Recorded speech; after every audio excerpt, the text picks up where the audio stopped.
We'll stay with that issue because after billing today as a big day for combating anti-Semitism, all we got from the Prime Minister was more talk as he mouthed the usual platitudes that Jew hatred was despicable and should be met with the full force of the law. Now, despite a weekend of violence in Melbourne and all the other crimes that have happened to Jews, the firebombing now of 3 synagogues, the torching of cars, rampages through restaurants and intimidatory marches on most weekends in many of our cities, all we got from the Albanese government was the handing over of the report from their special envoy on anti-Semitism, nothing more. And I welcome this report and I thank her for the work that she has done. Anti-Semitism is an evil scourge and there is no place in Australia for anti-Semitism. The kind of hatred and violence that we've seen on our streets recently is despicable and it won't be tolerated, and I want those responsible.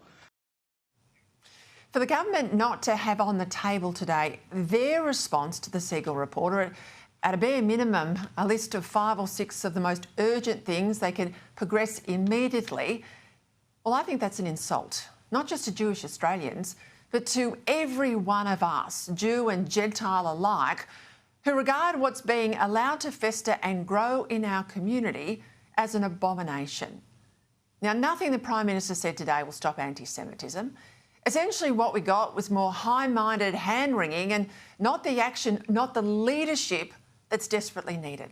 So what did Siegel recommend in her report?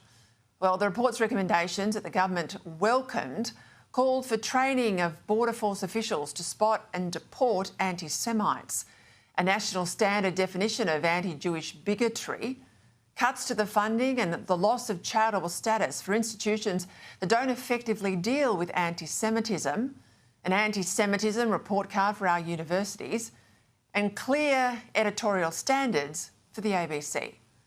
Now, it's hard to disagree with any of that, but not one of those things were actually adopted by the government today.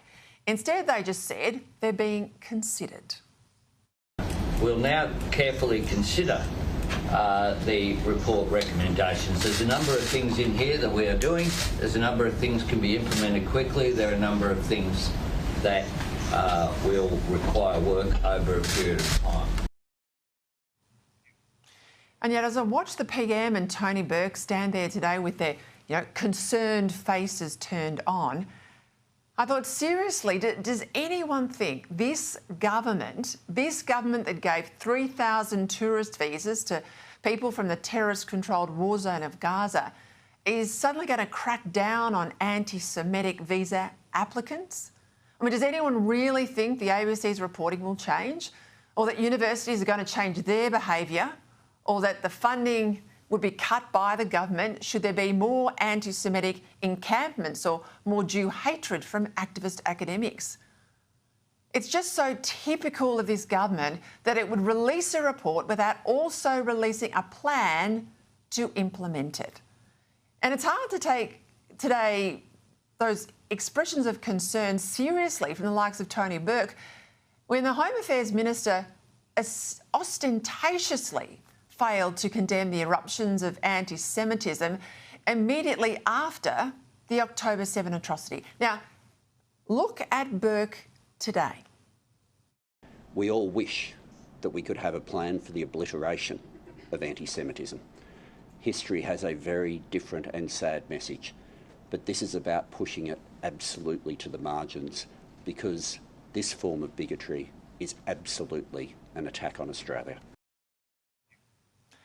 And yet, here's what was said in his own electoral backyard on October 8, before there'd even been one act of retaliation by Israel for the atrocities that had happened 24 hours earlier on October 7. I'm smiling and I'm happy. I'm elated. It's a day of courage. And what was Burke's response to that at the time? Well, first up, he refused to condemn those inflammatory remarks, as any MP should have condemned them.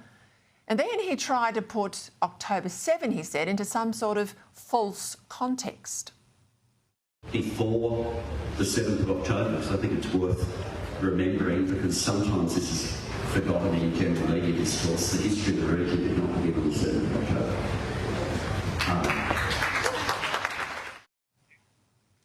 Your what? There can be no context, historical or otherwise, that can justify the rape and murder of babies, women, children and innocents. Even today, the Prime Minister couldn't avoid criticising Israel and his typical moral equivalence between liberal democratic Israel and the Hamas terrorist death cults. Well, that adds further insult to injury. I will continue to support the legitimate aspirations of the Palestinian people for their own state. But I will continue to oppose terrorist organisations like Hamas. I'll continue to speak out on the need for aid into Gaza and for humanitarian concerns. I mean, it's such a far cry from the Labor Party of Bob Hawke, isn't it? Who famously declared that if the bell tolls for Israel, it tolls for all mankind. And also a far cry too from the Labor Party of Doc Everett, who, as General Assembly President, led the United Nations to approve the creation of the State of Israel. Indeed, the first country to vote for the partition to create the modern State of Israel was Australia. Now, sadly, the rampant Jew hatred that's been so evident since October 7 won't change as a result of anything announced today. There'll be no additional prosecutions, no additional deportations, no better policing of hate speech, and certainly no bans on the intimidatory pro-Hamas marches that are now routine in our suburbs, particularly in Melbourne. On anti-Semitism, as on so much else, this is a government that's better at striking a pose than making a difference. It can't effectively crack down on Jew hatred, just as it can't effectively manage our relationship with our most important ally. Next week, the PM will spend 6 days in communist China, and that's clearly a higher priority for him than spending 6 minutes with the leader of the free world. This is his second high-level official visit to Beijing. And clearly our Prime Minister seems more comfortable spending time with President Xi, whom he's already met 4 times, than President Trump, whom he's never met but has admitted he's scared of.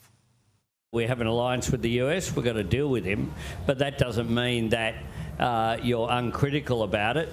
He scares the shit out of me. Granted that Donald Trump can be thin-skinned and transactional, it's still vital our PM has a working relationship with the US President.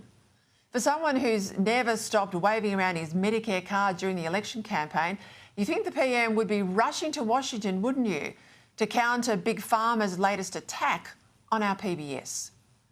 The threatened 200% tariffs on Australian pharmaceutical exports to America are almost certainly an attempt to extract higher prices here for American patented drugs.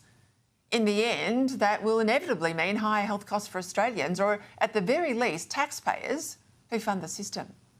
Then there's AUKUS. I mean, why would America do more to defend Australia than Australia's prepared to do for itself? Why would America spend nearly 4% of its money on defence to protect allies like us when we can scarcely spend 2% ourselves? Why would America give us 3 of its nuclear-powered submarines without a clear understanding that they'd be on America's side in any showdown over Taiwan? Most of the Labor Party only supported AUKUS to avoid the charge of being weak on national security back in the Morrison era. But Labor hates nuclear power, and they know that their opposition to nuclear power on land can't survive support for nuclear power at sea. Meaning it's hard to avoid the conclusion that deep down, Anthony Albanese wants to torpedo AUKUS, but that he wants Donald Trump to be the one who first walks away. The loss of AUKUS would put the whole US alliance, ANZUS, in peril. But that's where it's headed under this government. Divided here at home and pretty friendless overseas.